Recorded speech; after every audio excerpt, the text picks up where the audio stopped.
Estábamos en casa de un amigo que vive por los límites de Nuevo León, en una de esas casas viejas que construyeron hace años para los trabajadores de una fábrica que ya ni existe. A los 20 minutos de que llegamos empezó a llover. Tal vez era más una tormenta eléctrica, porque recuerdo que un rayo hizo que se fuera la luz unos segundos. ¿Ves que cuando se reinicia el módem hay que esperar unos minutos a que vuelva el internet? Pues nunca volvió.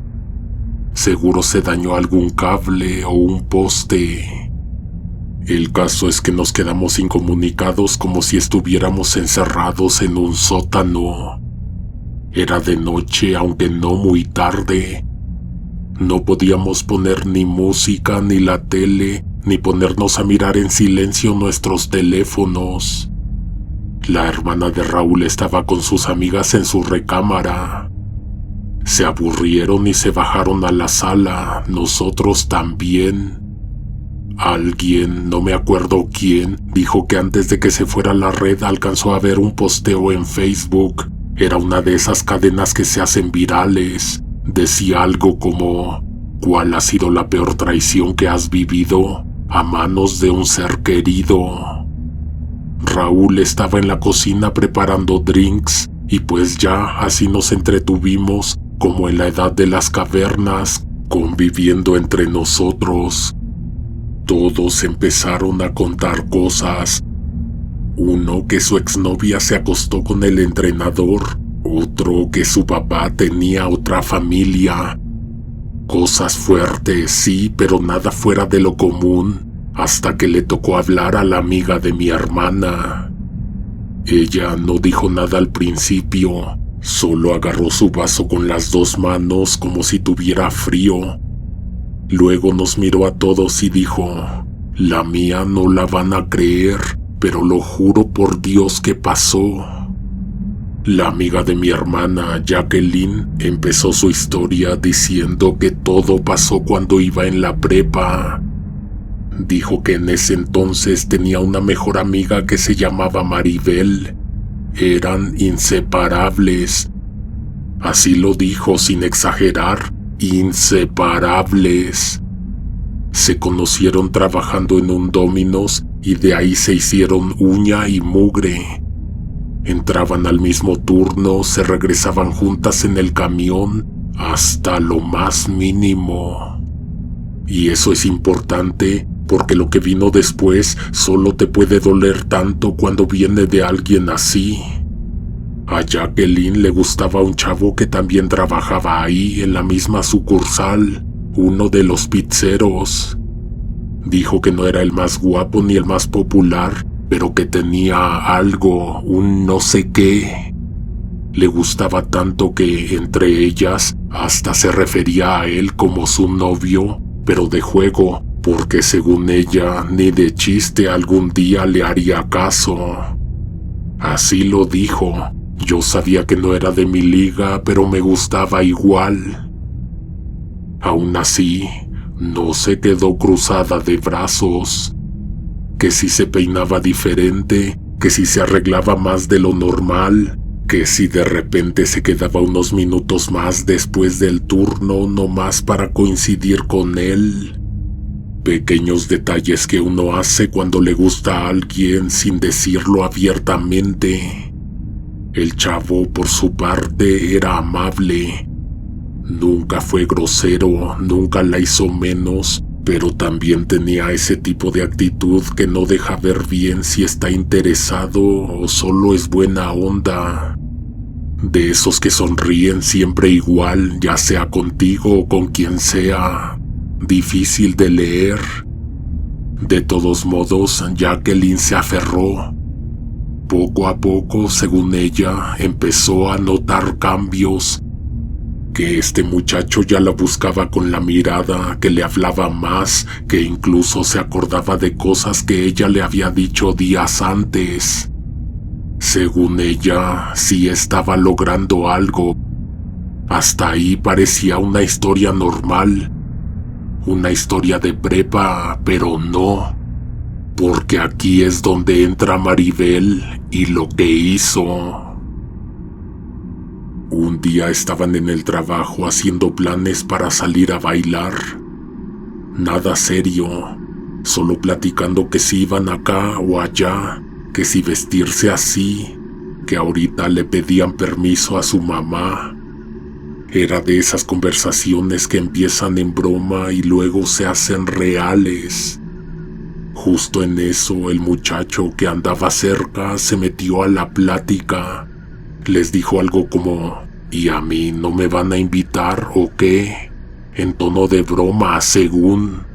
Y para sorpresa de las dos, aceptó. Salieron del turno, se cambiaron ahí mismo en el baño del Domino's, se pusieron más arregladitas y se fueron directo. Él tenía carro, así que manejó.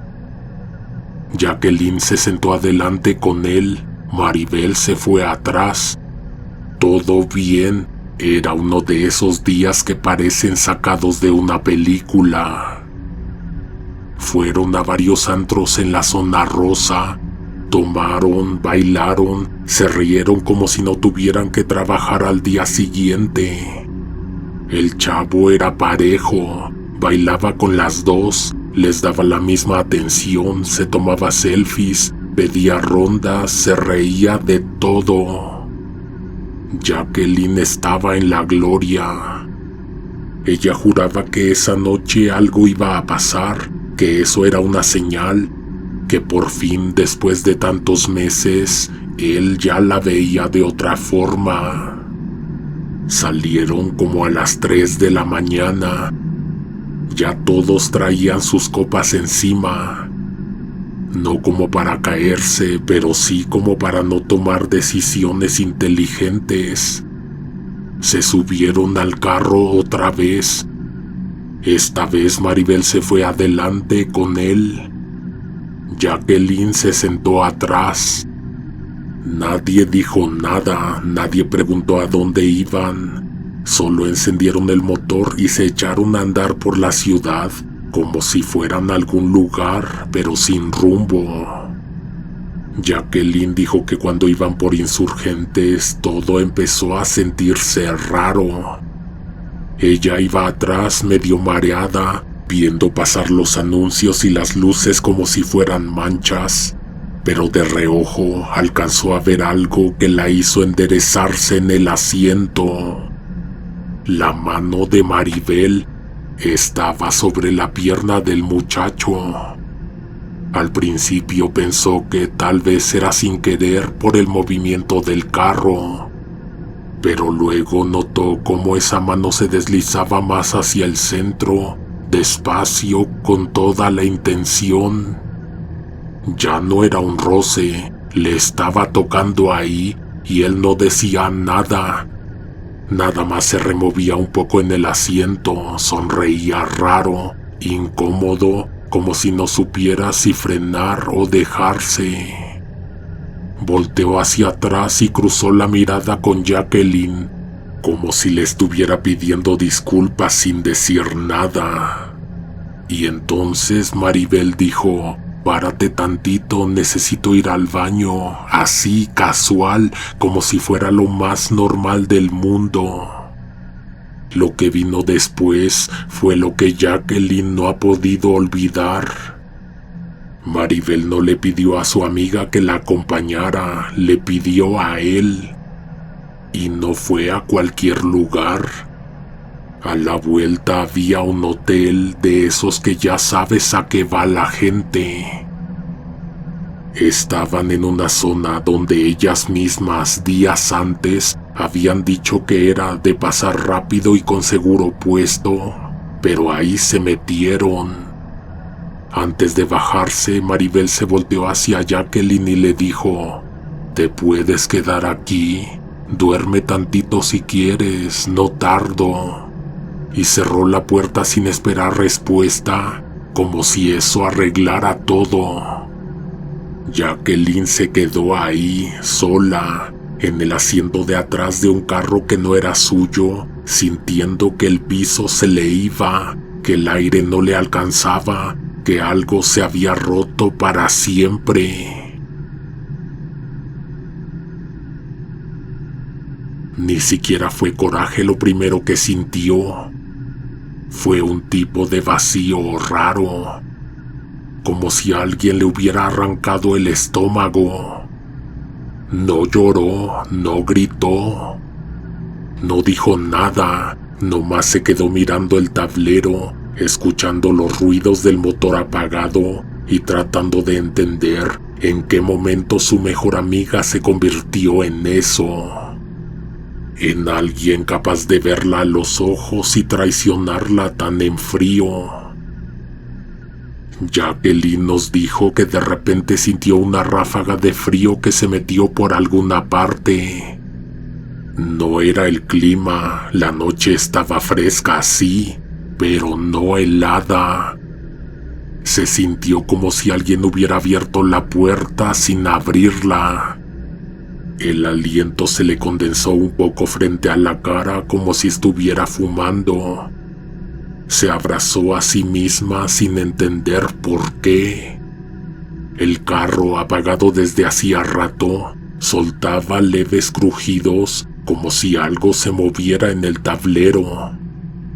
No eran sonidos fuertes, eran de esos ruidos que normalmente ignoras, pero que en ese momento se sienten mal, fuera de lugar, como si el carro estuviera respirando, como si hubiera alguien más adentro. Se sentía muy rara ahí. ¿Realmente para qué se quedaba a humillarse más? Ya bastante con lo que acababa de ver. Podía pedir un taxi o hasta irse caminando. No estaba tan lejos de su casa.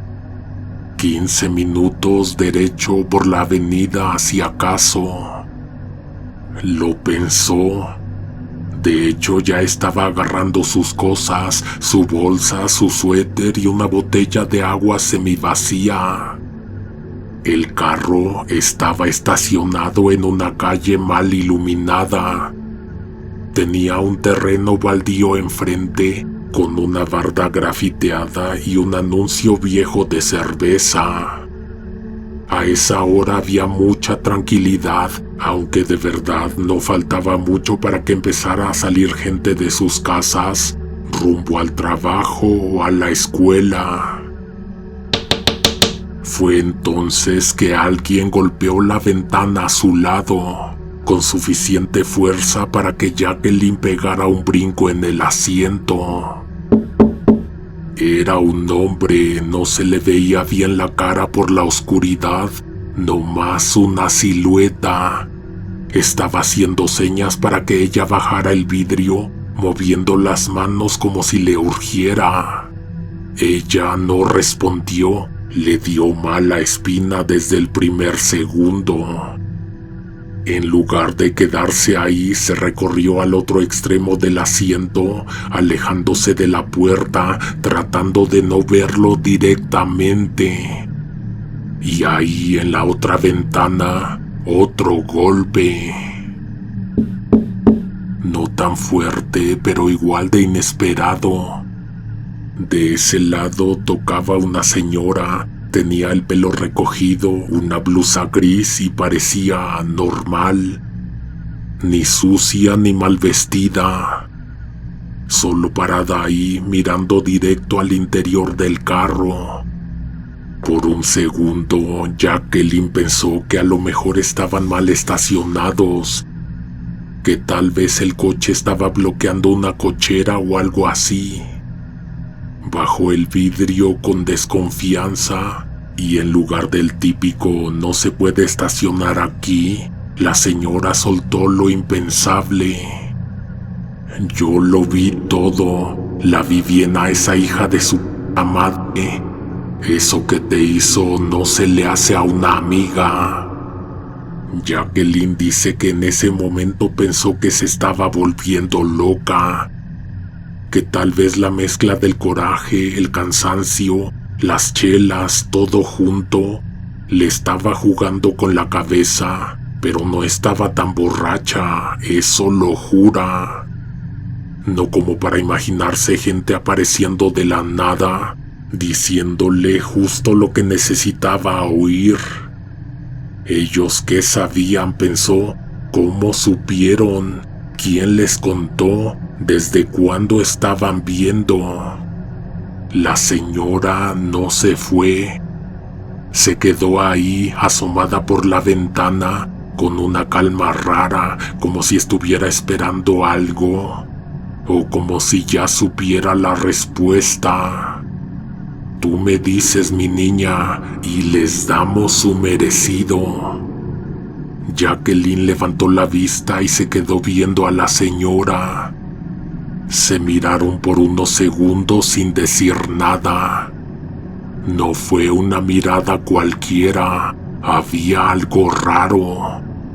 Esa mujer sabía exactamente lo que ella estaba sintiendo. No hacía falta explicarle nada, y con eso bastó. Fue ahí cuando la amiga de mi hermana, que hasta ese entonces había estado callada, soltó lo que no nos esperábamos.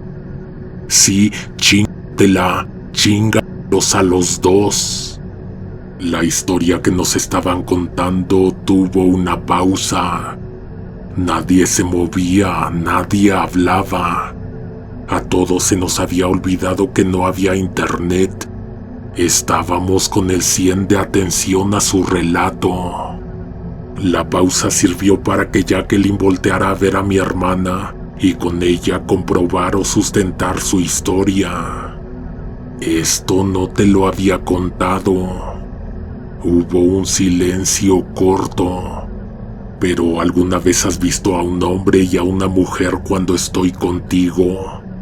Me refiero de reojo. ¿O has sentido su presencia en la casa? Mi hermana se quedó callada. No respondió al instante. Nomás bajó la mirada como si estuviera revisando recuerdos. Luego asintió despacio. Empezaba a atar cabos.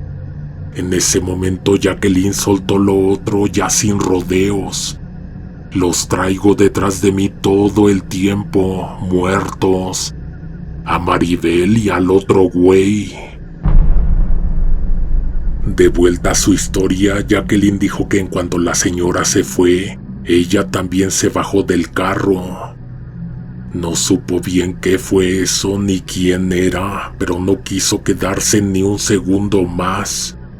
Se fue caminando a su casa, con el corazón hecho pedazos, pero con una calma rara, como si dentro de todo algo se hubiera solucionado. Al día siguiente, los amantes no se presentaron a trabajar.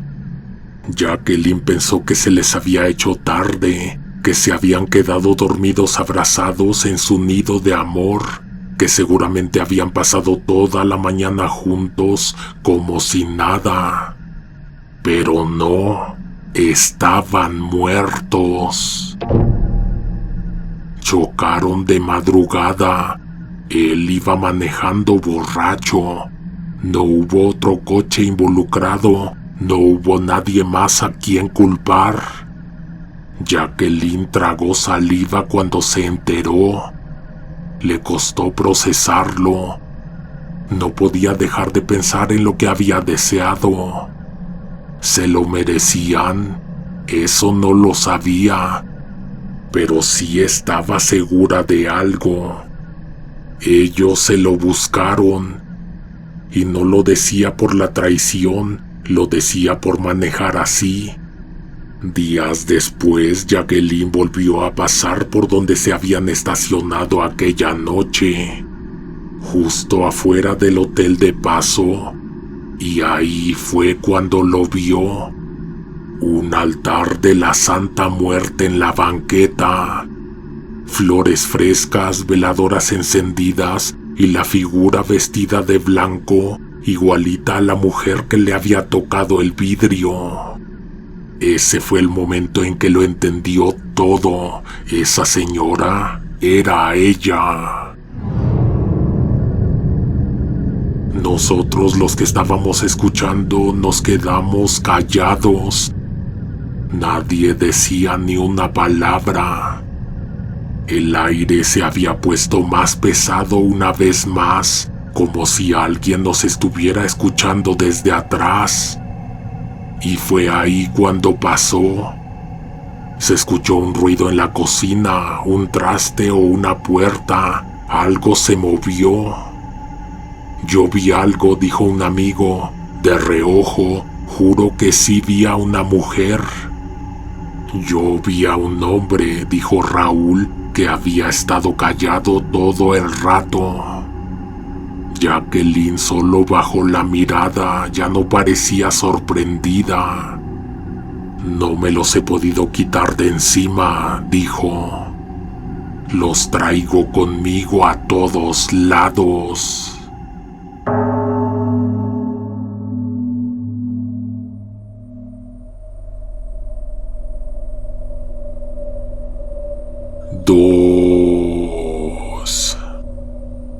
Nunca había considerado contar mi historia. Para empezar, no me gusta ventilar mi vida.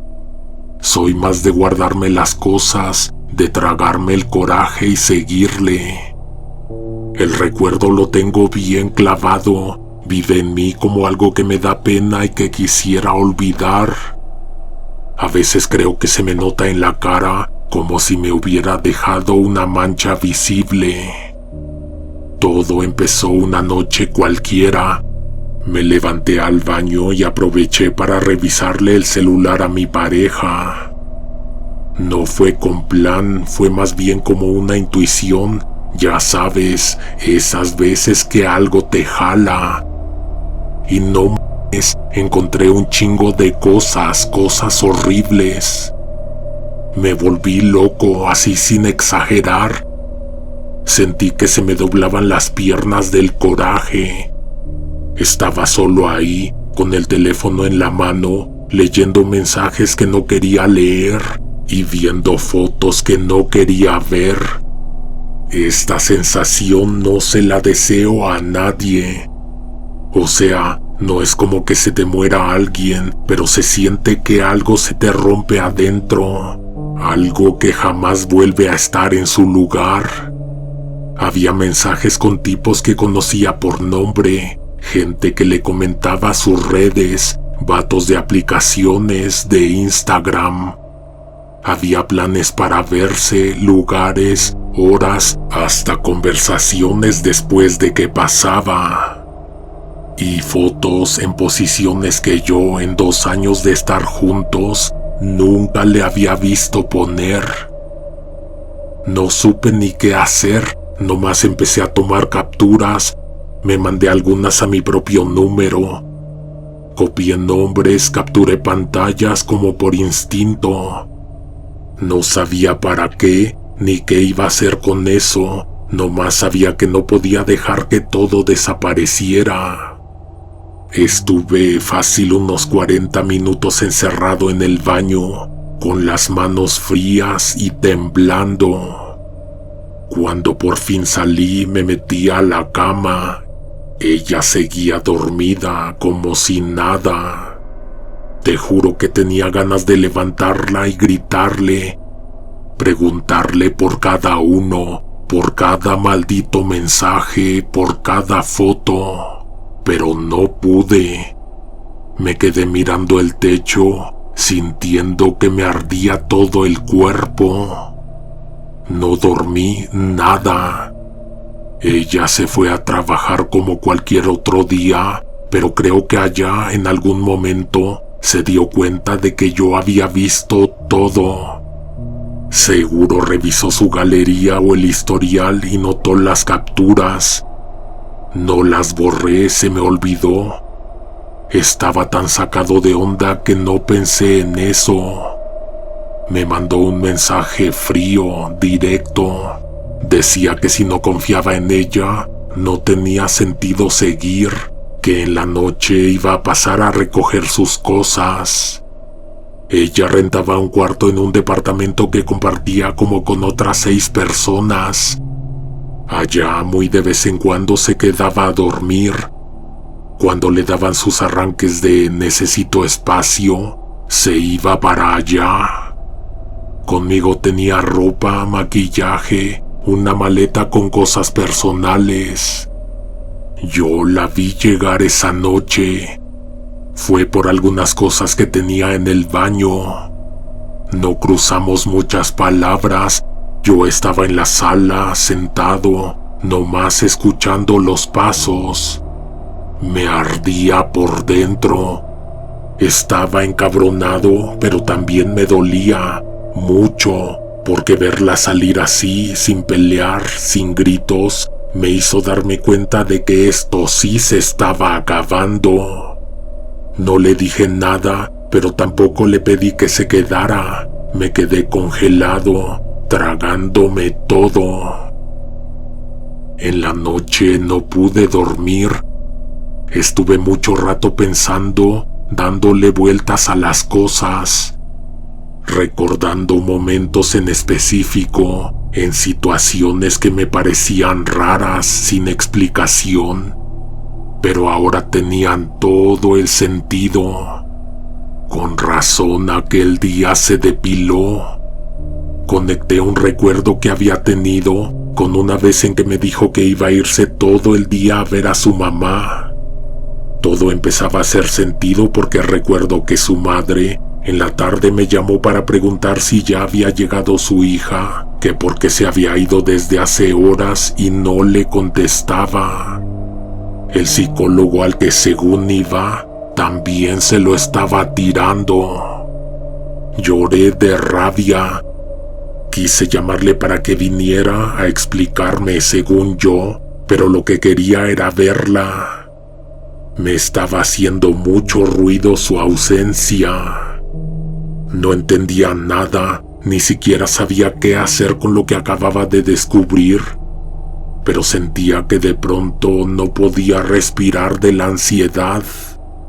Me da vergüenza admitirlo, pero hasta llegué a pensar en rogarle que me perdonara por revisarle el teléfono, esperando que me diera una explicación que, además de convincente, me dejara tranquilo. Pobre pendejo.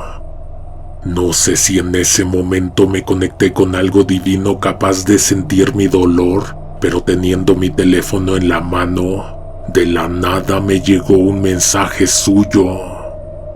¿Estás dormido? ¿Puedo ir a tu casa? Es que se nos fue la luz. Fui tan arrastrado que no me atreví a decirle que no, y mis ganas de verla eran tan grandes que no le pregunté nada, no le dije nada y la recibí de vuelta en mi cama como si nada hubiera pasado. Lo único que hice hasta que amaneció fue mirarla, mirarle los hombros, mirarle los brazos, el cuello.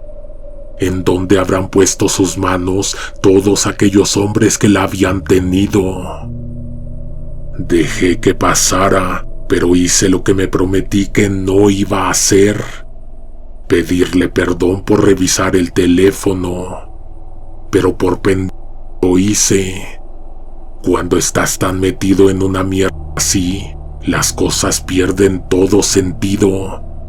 Terminas pidiendo perdón por cosas que no deberías, por cosas que no hicieron más que joderte por dentro.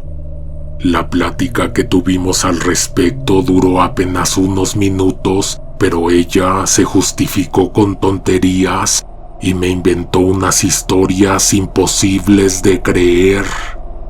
Es raro cómo construimos relaciones basadas en lo que imaginamos, no en lo que realmente es.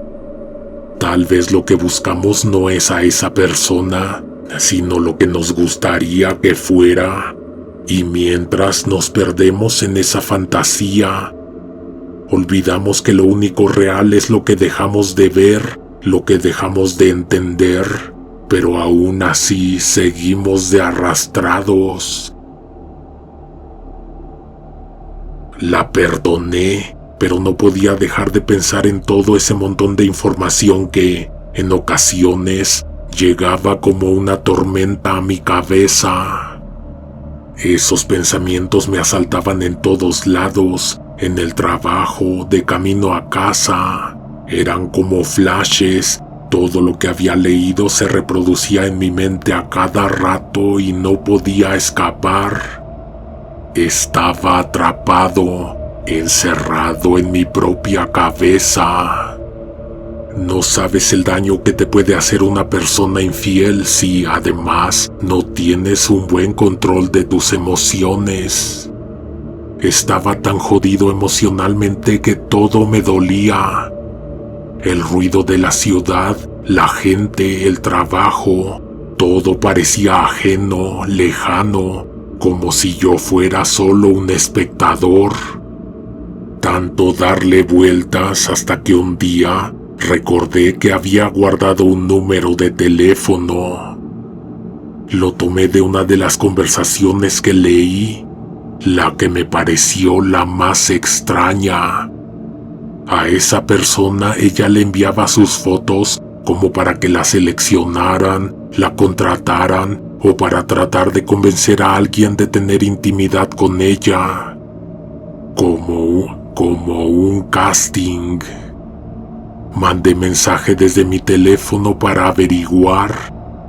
Te juro que me temblaban las manos y me sudaban gotas frías, como si todo lo que había hecho hasta ese momento fuera una mala jugada, una jugada que no iba a poder controlar. No sabía por qué lo hacía. No sabía si quería confirmar algo o simplemente encontrar alguna forma de calmar esa mierda que me estaba comiendo por dentro.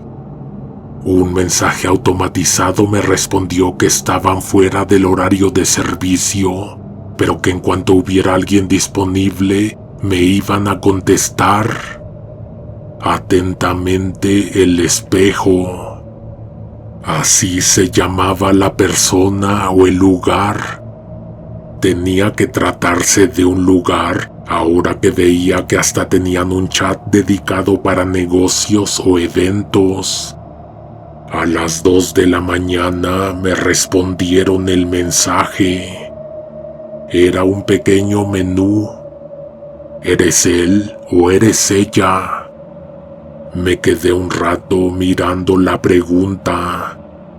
Lo más probable era que se tratara de un lugar de citas para hombres. Si eres él, eres cliente. Si eres ella, estás buscando trabajo u oportunidades. Por eso ella mandó fotos en poses comprometedoras. Te juro que sentí ganas de levantarme al baño a vomitar. La ansiedad se me subió al pecho. Un nudo en el estómago que no desaparecía. Puse que era un hombre. Al instante me llegó un número de cuenta y una cantidad de dinero a depositar. 6,800 pesos. $350 aproximadamente. Casi mi quincena completa. Veía y veía el mensaje. No podía dejar de leerlo. No sabía qué hacer. Estaba atrapado entre el impulso de saber qué demonios era esto y el miedo de lo que podía encontrar. Francamente, estaba considerando pagar solo para saber con quién estaba hablando. El envío del comprobante de pago tenía una fecha límite. Me acuerdo de lo que sentí en ese momento cuando decidí hacer la transferencia. Estaba consciente de lo absurdo que era, pero no podía detenerme. Minutos después envié el comprobante. Una vez más, la respuesta fue automatizada. A las 2 de la mañana me llegó la respuesta.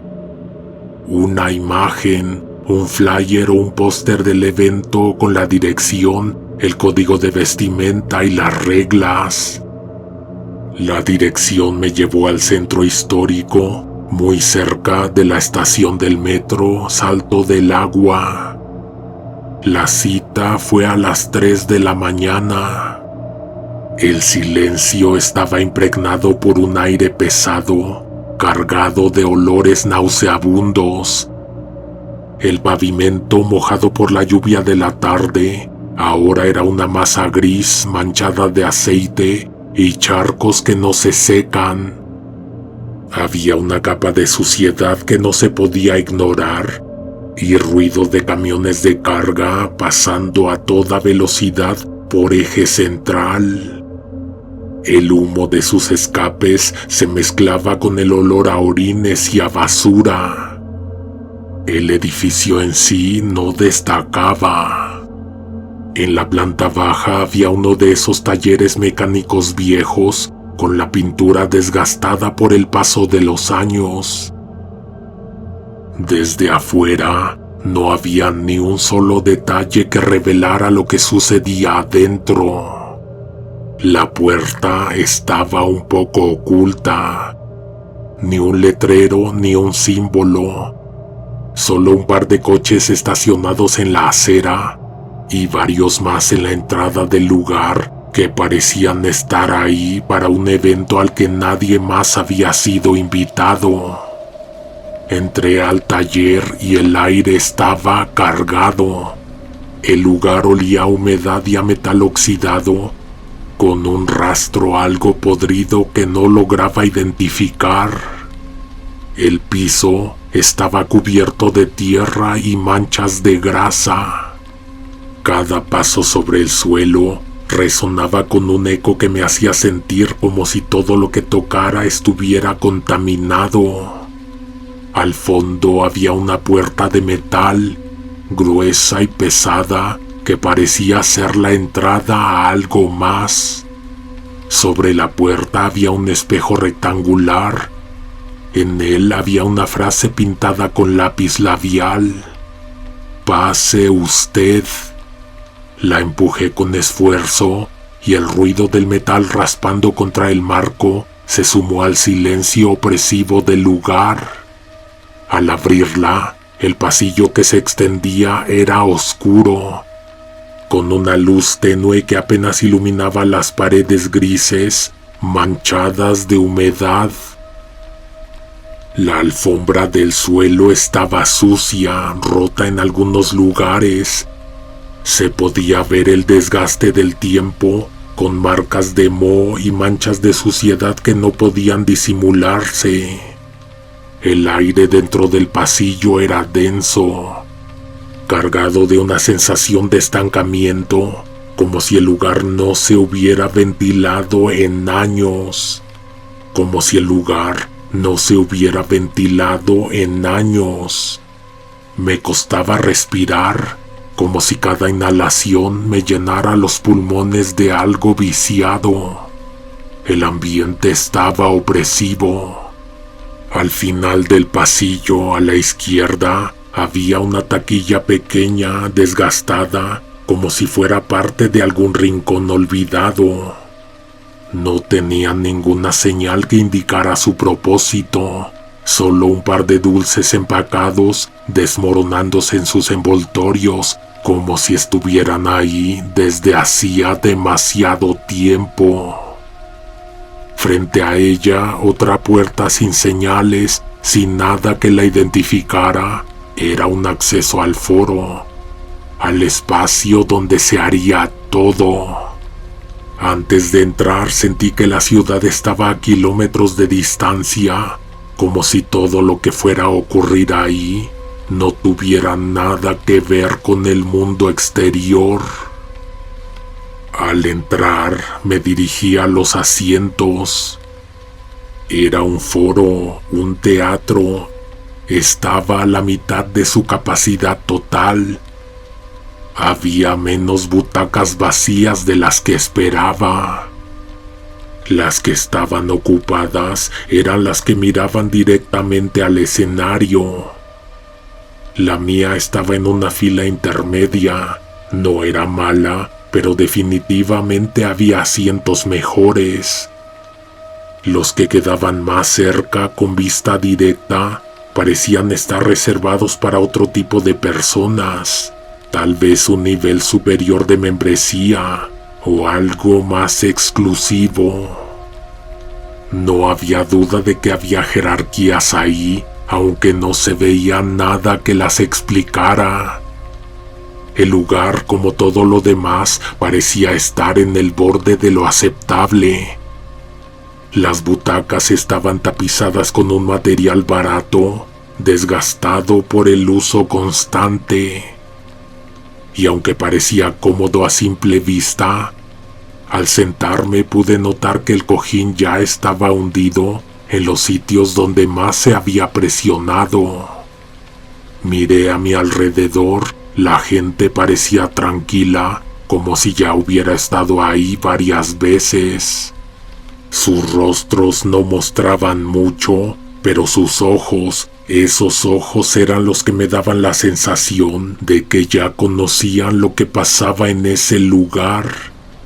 Como si todo fuera parte de un juego aburrido, de algo que ya no les sorprendía.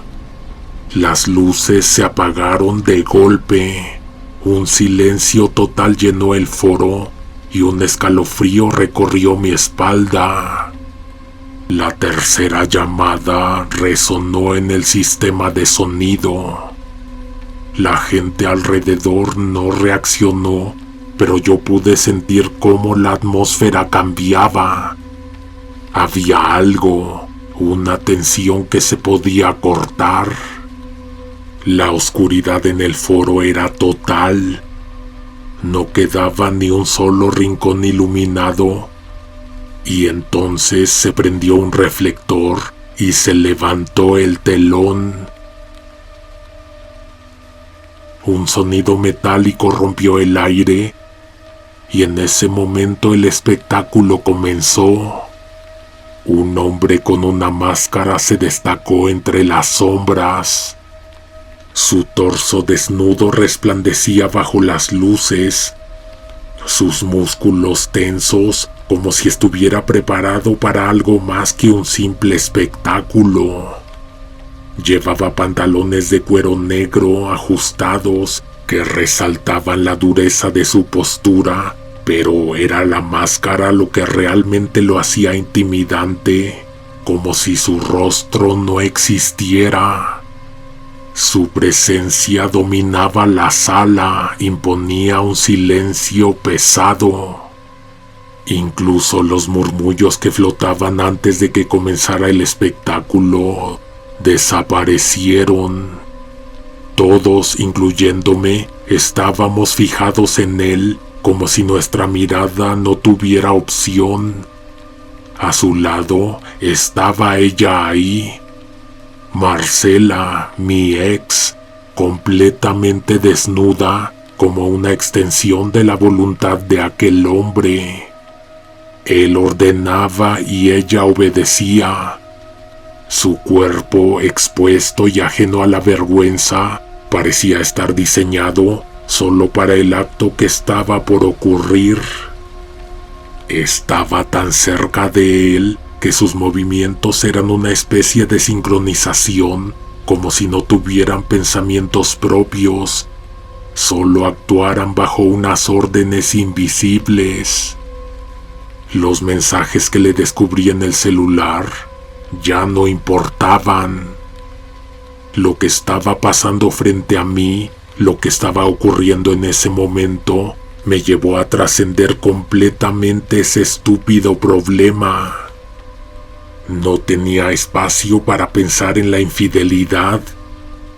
Estaba viendo algo mucho más grande, mucho más oscuro. Lo tercero que apareció en el escenario fue una persona sentada en una silla. No estaba simplemente sentada, estaba amarrada e inmovilizada. La figura de esa persona era apenas visible en la oscuridad, pero el miedo que emanaba de su cuerpo se podía tocar.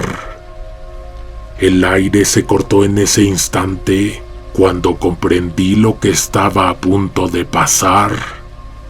Lo que le iba a suceder a esa persona a manos del hombre con la máscara, con la ayuda de la asistente desnuda y bajo la mirada fija de decenas de hombres inexpresivos, no era parte de un acto común. No era un espectáculo para toda la familia. Lo que estaba por ocurrir ahí, lo que se estaba preparando, era un asesinato en vivo y en directo. Y todos lo sabíamos, nadie se movió, nadie hizo un ruido, pero esa quietud era la confirmación de que no habría vuelta atrás. Marcela no estaba ahí como una mujer, sino como una pieza, una extensión de la voluntad de esos hombres, un conducto para hacer visible algo que nadie debería ver.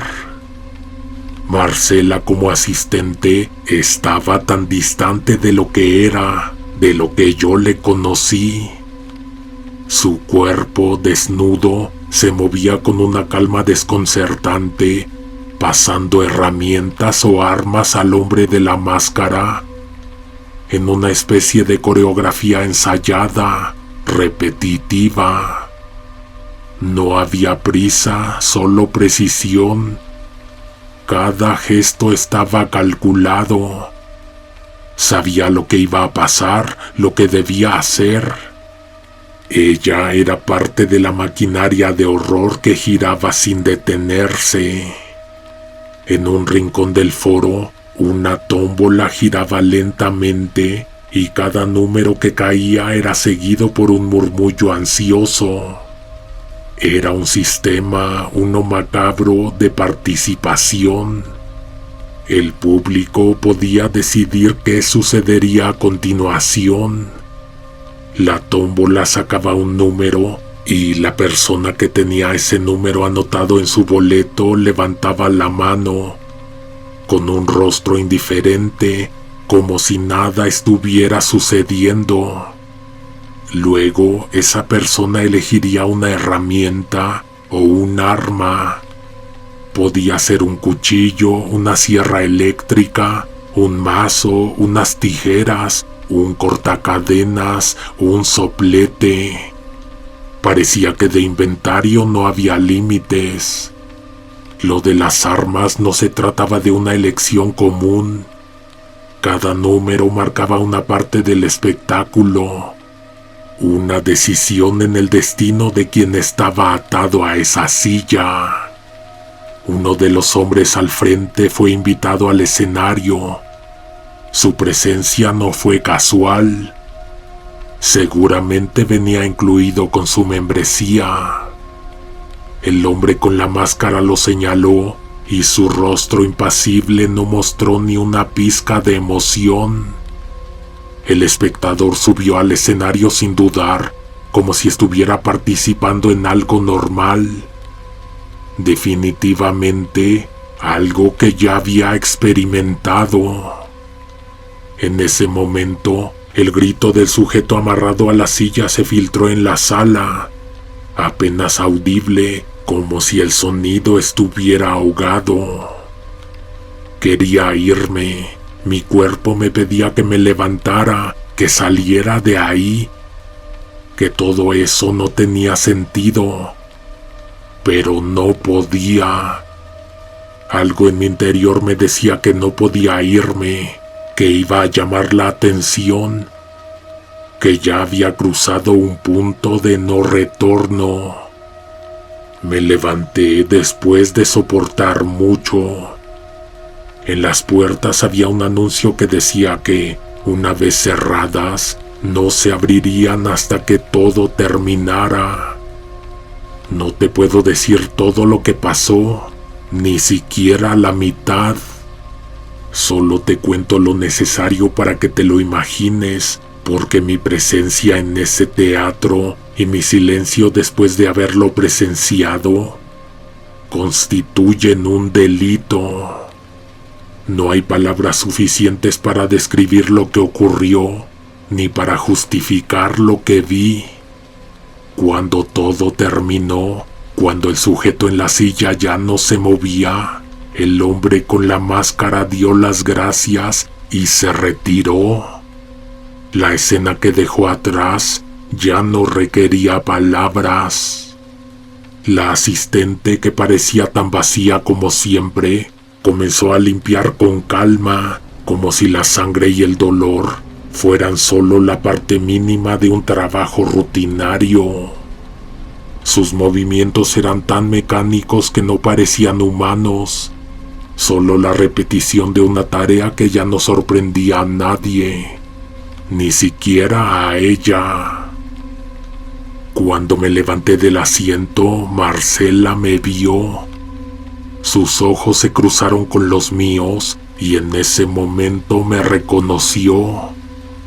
Por primera vez en toda la madrugada, parecía desnuda de verdad. Pero no dijo nada. Su expresión era fría, distante. No había necesidad de palabras, ni para ella ni para mí. Salí de ahí sin decir una sola palabra y sin mirar atrás. Mi mente no podía procesarlo. No podía encajar todo lo que había visto, todo lo que había pasado. El aire fresco me golpeó al salir, como un recordatorio de que el mundo afuera seguía funcionando. Pero algo había cambiado. Algo dentro de mí se había roto. Sentí una profunda incomodidad, como si la ciudad misma estuviera observándome, sabiendo lo que había hecho, lo que había permitido. A Marcela no la volví a ver nunca en mi vida. Sé que vive, no estoy sugiriendo que desapareció. Pero ahora que sabía un poco más de ella, desapareció por completo de mi vida. Era como si nunca hubiera existido, como si al saber lo que sé, su presencia en mi mundo se hubiera desvanecido para siempre. Creo que realmente nunca supe quién era ella.